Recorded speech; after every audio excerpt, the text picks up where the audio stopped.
এই যে দেখো, D D I I S S C C O O V V E E R R কি হলো?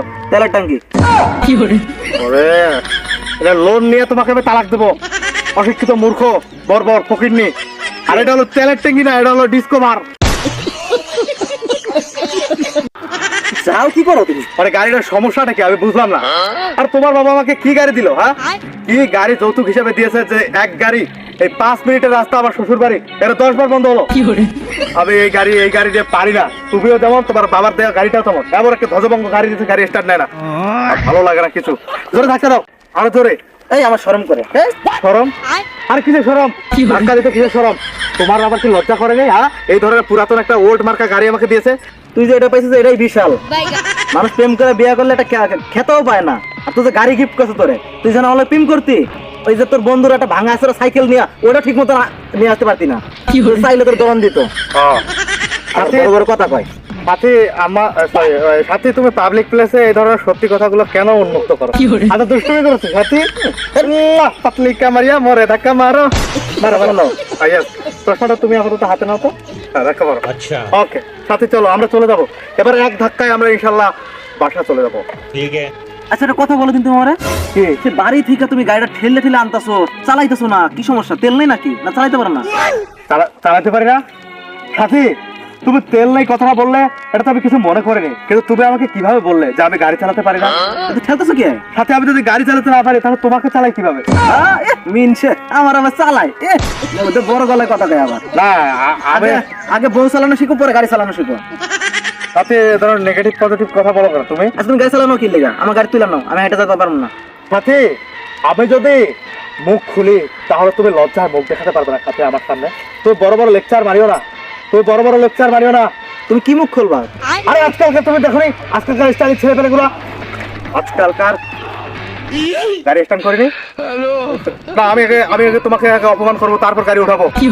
আর আজকালকার দেখো নি স্টাইলিশ ছেলেগুলা কিভাবে গাড়িতে বসে। গাড়িতে যেখানে বসে সেই জায়গাটা থাকবে একবারে নিচু, মাটিতে লাগানো। আর গাড়ির যে পেছনটা তোমাকে আমি বসাবো, ওটা থাকবে উঁচু, এরকম করে চালাবে। তা না, তোমার বাবা দিয়েছে ওল্ড মডেলের একটা গাড়ি, এই গাড়ি আজকাল কেউ চালায় না। আজকালকার গাড়ি হলো R15, বক্কর 5, এইসব গাড়ি রেখে তোমার বাবা আমাকে দিয়েছে ডিসকভার। মিনছে R15 না, R15। গাড়ির নাম জানো না? গাড়ি চালাইবো, শ্বশুরবাড়ি তো যৌতুক নিব। তুমি বাবা গাড়ি ফেলাইছো, আমার বাবা ডাক দিলাম, আব্বু। সাথী তুমি আমার জীবনে, সাথী তুমি আমার মরণে। তুমি কি পাগল নাকি? সাথী চলো, তুমি একটু জোরে হাত লাগাও আম্মা। সরি বউ। ওই দাঁড়াও, আমার মোটা চাপছে, পিসাব চাপছে, বুঝবো।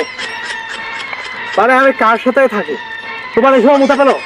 গাড়ি যতবার বন্ধ হয়েছে তুমি ততবার মুতেছো, গাড়ি যতবার বন্ধ হয়েছে তুমি ততবার হিসু করেছো, আমি কিছু বলিনি। আর তুমি এখন করো না প্লিজ। এবার আর কতবার প্রসাব করলে তোমার মন শান্তি হবে, পেট খালি হবে? তুমি প্রসাবের কথা আর খবরদার মুখে আনবা না, তাহলে এমন প্রসাব করাবো জীবনে একেবারে পেট খালি করে আর কোনোদিনও প্রসাবের না মুখে নিবা না। আমি পারবো না ঠেলতে বলতেছি। হ্যাঁ, পারুন না আমি। কেন? আচ্ছা, তুমি সত্যি করে বলো দিন, তুমি গাড়ি চালাইতে পারো? বারবার তেল নেই ওজোর দেখাও, আসলে তুমি গাড়ি চালাইতে পারো কিনা? সাথে তুমি এটা কি বললে সাথে? তুমি আমার বাবার এত সুন্দর গাড়ি ফেলাই দিছো, আমি বাড়ির যা নয়, বাবার কাছে বিচার দেবো আমি আজকে। সাথে তুমি তো আমাকে অপমান করে কথা বললে। তুমি কি করে ভাবলে যে আমি গাড়ি চালাতে পারি না? তুমি এত বড় অপমান করে কথা বললা তোমার বাবার সামান্য একটা এরকম ভাঙড়ি গাড়ির জন্য। মানে 50 টাকা কেজি ধরে যদি বিক্রি হয় তাহলে এটা বাজারে সর্বোচ্চ দাম 2500 টাকা। আর সেই গাড়ির জন্য তুমি তোমার এরকম একজন অভদ্র জামাইকে, ভদ্র জামাইকে তুমি কি করে অপমান করে কথা বলতে পারলা? আরে তা আল্লাহর আওয়াজ কেঁপে ওঠে। হাজবেন্ডকে অপমান করে কথা বললে, তুমি আমাকে ছোট করে কথা বলেছো, স্মল করে কথা বলেছো। সাথী, চাই না তোমার বাবার এই বাইক। তুমি কি বললে? কথা দিয়ে কথা বললে আমি গাড়ি চালাতে পারি না? আরে ছোটবেলার থেকে আমি এই বাইক দেখতে দেখতে বড় হচ্ছি, শুধু চালাতে পারি না। ওরে মিনছে, এই সত্যি কথা বলেছে। আসলে তুমি গাড়ি চালাতে পারো না? শিখবো দরকার হলে।